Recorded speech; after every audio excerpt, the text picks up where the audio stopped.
आज हम पढ़ेंगे फिजिक्स। और फिजिक्स का जो पहला टॉपिक है वो है विज्ञान से संबंधित। विज्ञान किसे कहते हैं, मात्रक किसे कहते हैं, उसी पर आज हम डिस्कस करेंगे। सबसे पहले विज्ञान किसे कहते हैं। विज्ञान लैटिन शब्द सिंटिया से इसे लिया गया है और सिंटिया का अर्थ होता है ज्ञान। और ज्ञान का जो क्रमबद्ध एवं व्यवस्थित जो ज्ञान होता है उसे ही हम कहते हैं विज्ञान। विज्ञान को दो भागों में बांटा गया है, प्राकृतिक और भौतिकी। प्राकृतिक विज्ञान में आता है बॉटनी, जूलॉजी, फिजिक्स और केमिस्ट्री, जबकि भौतिकी विज्ञान में आता है द्रव्य एवं ऊर्जा और इनके परस्पर क्रियाओं का अध्ययन हम भौतिकी विज्ञान के अंतर्गत करते हैं। इसके बाद भौतिकी विज्ञान को भी फिर से 8 भागों में बांटा गया है, जिसमें मुख्य रूप से है यांत्रिकी, ध्वनि, ऊष्मा, प्रकाश, विद्युत, चुंबकत्व, आधुनिक इलेक्ट्रॉनिक। अब हम देखेंगे यांत्रिकी।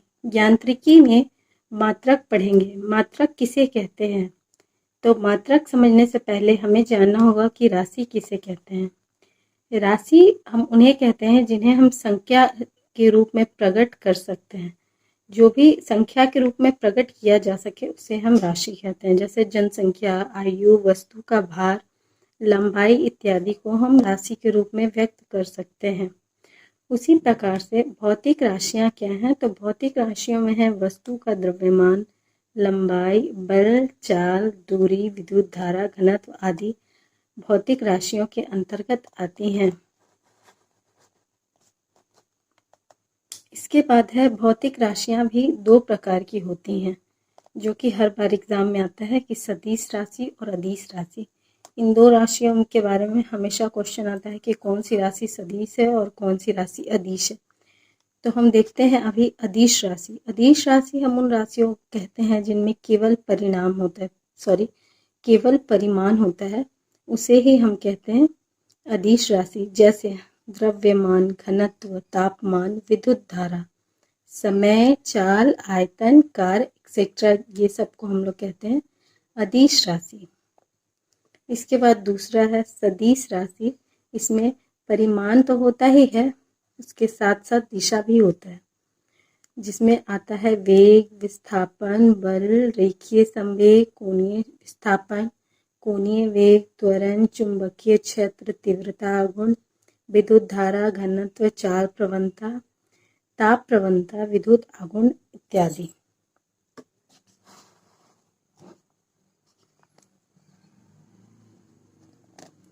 अब हम देखेंगे कि मात्रक या फिर इकाई किसे कहते हैं।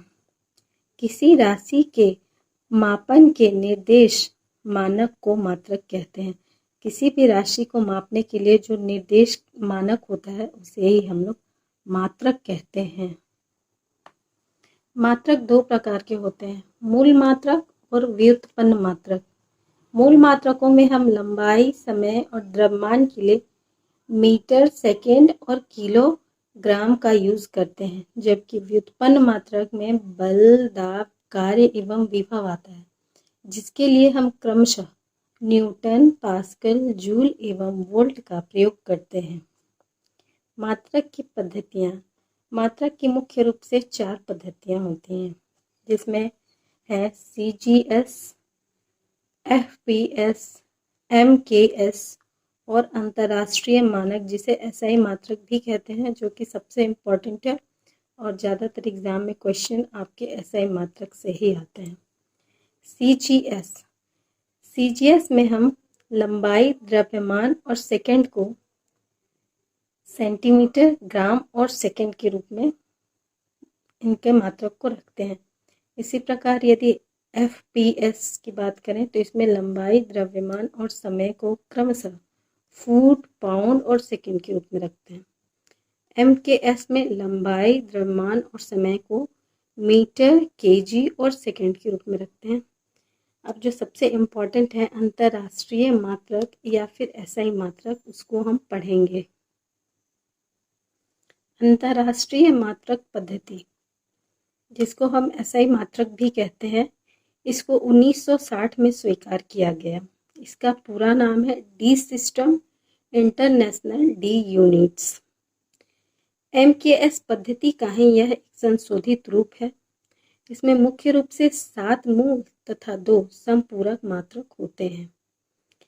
SI के 7 मूल जो मात्रक हैं वो इस प्रकार हैं, जिसमें पहला है लंबाई, जिसको हम मीटर से डिनोट करते हैं, और यह 1 मीटर वह दूरी है जिसे प्रकाश निर्वात में 1/299792458 सेकेंड में तय करता है।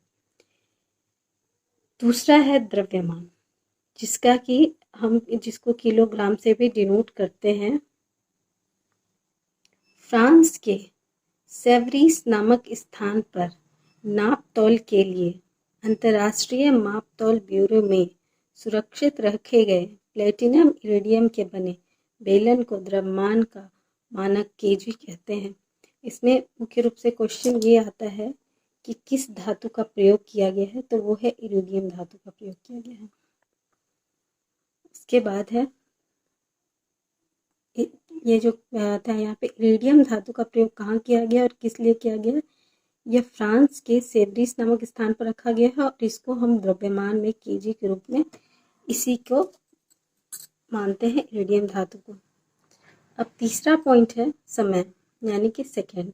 अब समय या सेकंड के लिए हम लोग सीजियम 133 का उपयोग करते हैं।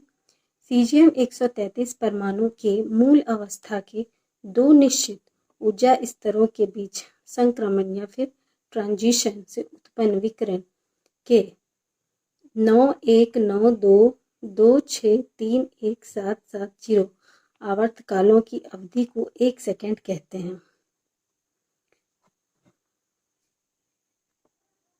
आज के लिए बस इतना ही। आज का वीडियो बहुत लंबा हो जाएगा, इसलिए इसका मैं पार्ट 2 ज़रूर लेकर आऊँगी। तब तक के लिए आपसे ये निवेदन है कि प्लीज़ मेरे चैनल को लाइक, शेयर और सब्सक्राइब ज़रूर कर दें। Thank you.